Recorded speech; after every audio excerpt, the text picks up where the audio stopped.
Okay. So, hi, Kate. Hello.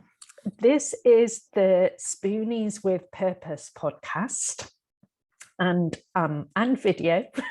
Yeah. And I'd just like to say a little bit about what the podcast is about. It's about people with chronic illness finding their purpose and how they find it. And that's what we're going to be talking to Kate about today. But first, Kate, tell us a little bit about who you are. Perhaps you could introduce yourself. Sure. My name is Kate or Catherine Itacy, and I am a retired / disabled lawyer, an advocate for those with chronic illness, rare diseases, type 1 diabetics, and civil liberties issues in the United States.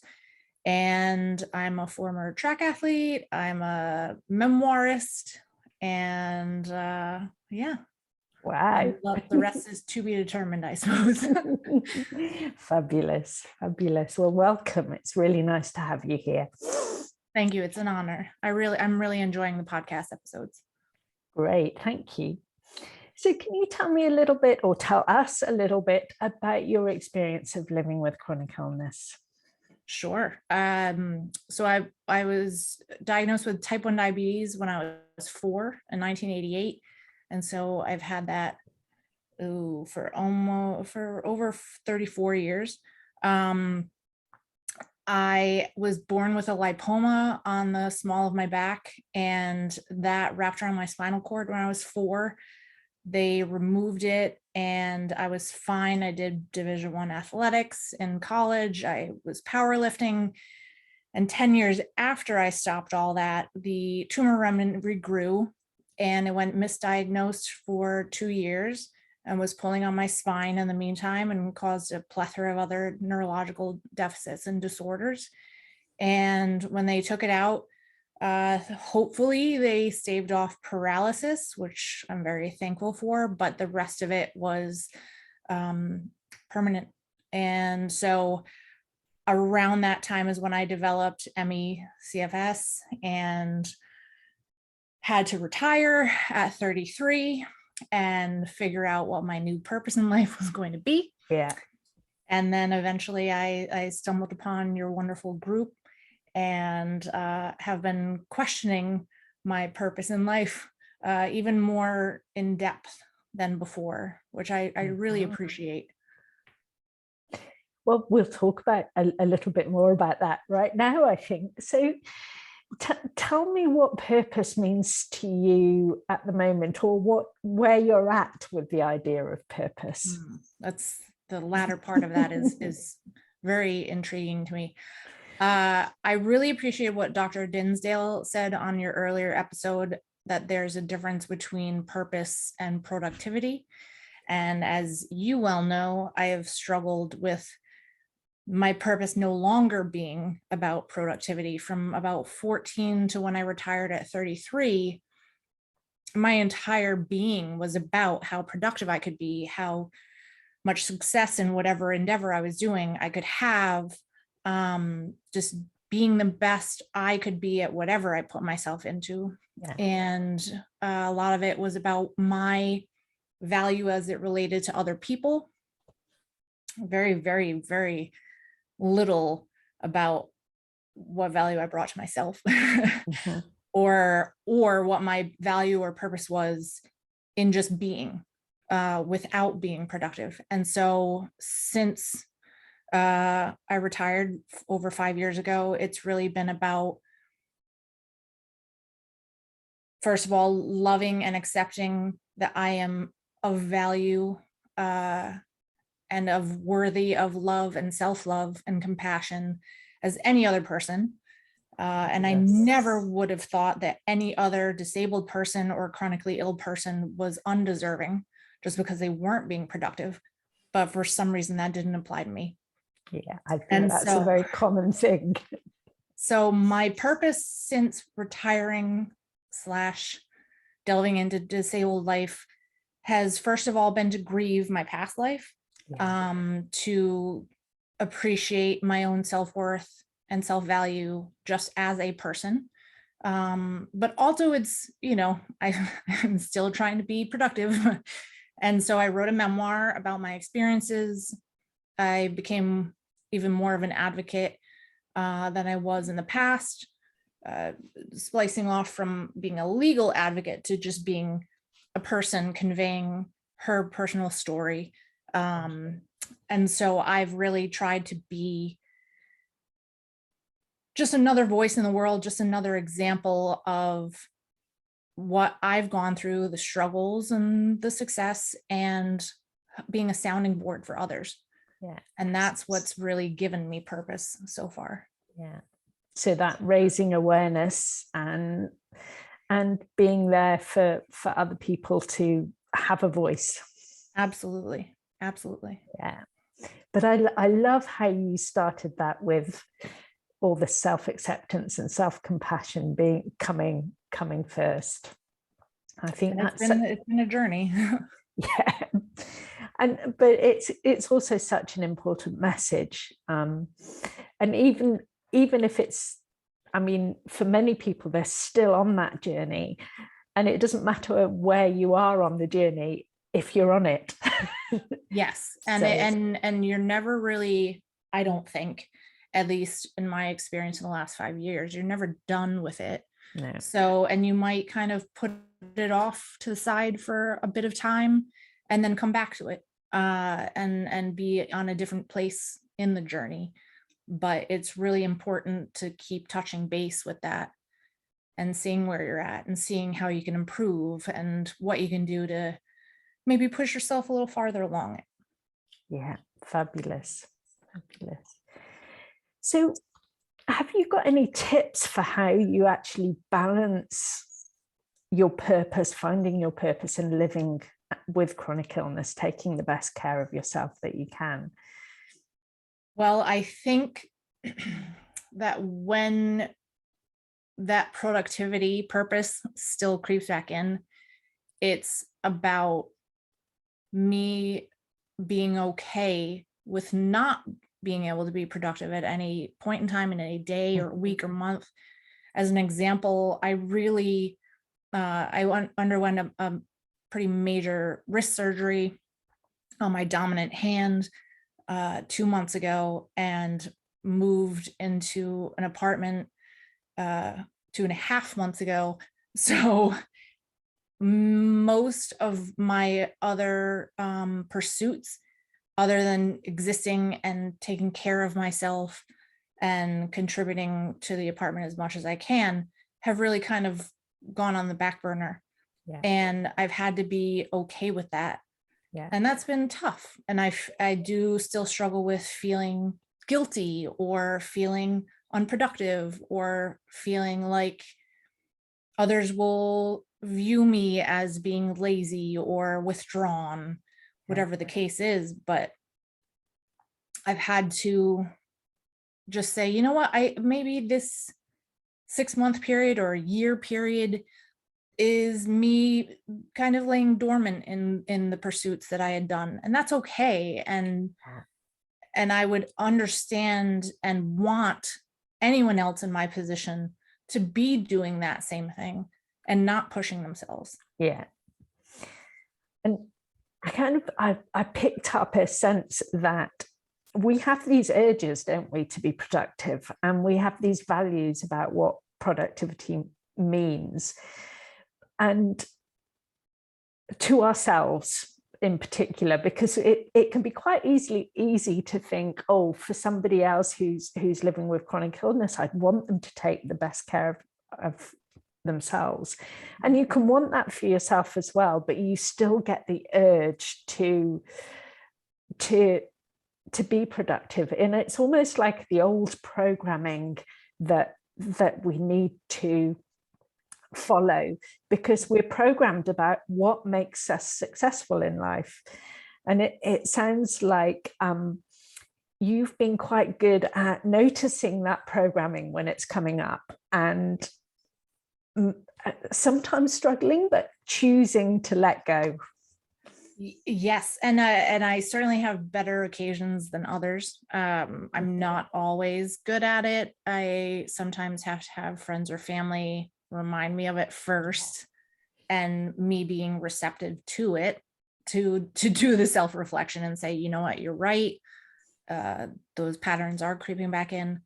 But honestly, I mean, I've only been focused on my chronic illnesses as I consider myself a professional patient for the last 5-6 years. Mhm. I've had decades before that of that programming. Yeah, And as you said, it's more about what you're telling yourself versus what anyone else is telling you. And so my parents taught me to work hard, but they never would have told me to work hard at the sacrifice of my own health or well-being. yeah, I consume that. I developed that. That's my own yeah, pattern that I have to deprogram, yeah, more often than not. yeah. Yeah. And that's where the work is really, isn't it? Catching it and reminding ourselves um, that this isn't the programming we want to follow right now. Right. Yeah, And practice does make it easier. I can yeah, say that. yeah, The yeah, more you do it, the easier it is to kind of recognize it and then let it go away. yeah. Great. So, is there anything else you'd like to say about the balance before we move on to what you have as your purpose now? Yeah, I mean, I discussed it with you in group before of and I know it's an established phenomena of, kind of having the sensation of when you do have a good day, try and cram everything in that you hadn't been able to get in for the last, week, month, whatever. And then that creating more fatigue and a downward cycle. So I think it is important, as you and I have talked about, to establish some sort of pattern in itself of, here's this block of time. I'm going to assign myself to do these things. Whatever I can get done in that time, fantastic. Even if that is cut up by periods of downtime. So doing 20 minutes of productive things and then 10 minutes of relaxation, whatever your pattern is going to be, it makes it a little bit easier. And sure, you might have a day where you have more energy and feel like you can get more things done, but it helps kind of level out those periods of highs and lows, Yeah. high energy, low energy. So when you know what your pattern is, you're less likely to go super mad on the good days. Yes. Most of the time. Most of the time. And it is such a temptation, isn't it? To just, I mean, yeah, it's such an understandable thing. And I think we have to have a lot of compassion towards ourselves when we do slip up and when we do think, good day, yay, let's do it. And I think sometimes also we can make a choice to do a little bit too much. For me, I think it's about remembering that it's a choice and doing it from choice rather than from an automatic thing. So, Sure. yeah. Yeah, I think being self-aware at any time is going to be helpful, as long as there's not judgment attached to it. If you're just aware of what's going on without, beating yourself over the head for it, then it's usually a helpful thing. Yeah. Great. Yeah. Great. So tell me a little bit about the things that you have been doing since you've been chronically ill. Maybe a little bit about your advocacy, a little bit about your writing. Sure. So as I was still searching for the diagnosis of recurring tethered cord and all these other autoimmune and chronic illnesses that some doctors were telling me were psychosomatic, others were telling me are all separate and unrelated from one another, even though they're all occurring at the same time. While doing that, while being a professional patient, while getting all my disability and retirement paperwork sorted out, as I was in doctor's office waiting rooms and testing facility waiting rooms and downtime, I was getting together my memoir and deciding, there are a lot of things in my life that I've been through that could be inspirational. There are a lot that are could be seen as warning signs for others. There are some parts that, people might just identify with and take comfort that they're not alone. As one example, I developed an eating disorder related to my diabetes. And for a good 10-year period, was really neglecting it in order to stave off weight gain. And I didn't even know there was a name for it. And it's not an official, designated term by the medical community, but it's called diabulimia. And I had no idea, but about, if I'm getting the statistic right, about 1 in 4 women with diabetes, type 1 diabetes, and go through it at some point while living with it. And that just kind of really knocked my socks off that many of us were going through it. And of course, I grew up pre-internet, mostly. So I didn't have any way of finding anyone else who had it. I didn't have a close friend, aside from going to a diabetic summer camp until I was about 13. I didn't really have a close friend with type 1 diabetes. So I didn't have someone that I could say, hey, do you do this? And so when I put that in the book, there's actually a wonderful woman from the UK who reached out to me and thanked me for including that, because she had gone through it. And she, like myself, didn't have anyone to talk about it with. Now there are wonderful groups, Facebook groups. There are actually diabetic apps where you can have that community and discuss things that pertain to someone with your unique situation. But at that time, I didn't. So I felt very validated in writing that and in presenting the memoir. It came out, it's called Relentless, From National Champion to Physically Disabled Activist. It's available on Amazon and I think maybe Barnes and Noble and Target and some other places. But it was really like a labor of love, because not only did it help me process the grieving of my former self and my profession as a criminal defense attorney and an advocate, in that sense, it served its main and almost only goal to be there for people who could relate. And I am so thankful that others were able to relate to it. Yeah. I think that is a wonderful purpose, when you can share your experience to show other people that they're not alone, and to help people go through what you've been going through. I think that's a key purpose for a lot of people, even if it's only a little morsel here and there. I mean, it's fabulous that you've been able to get so much down in a book. But I think for other people who maybe aren't writing books,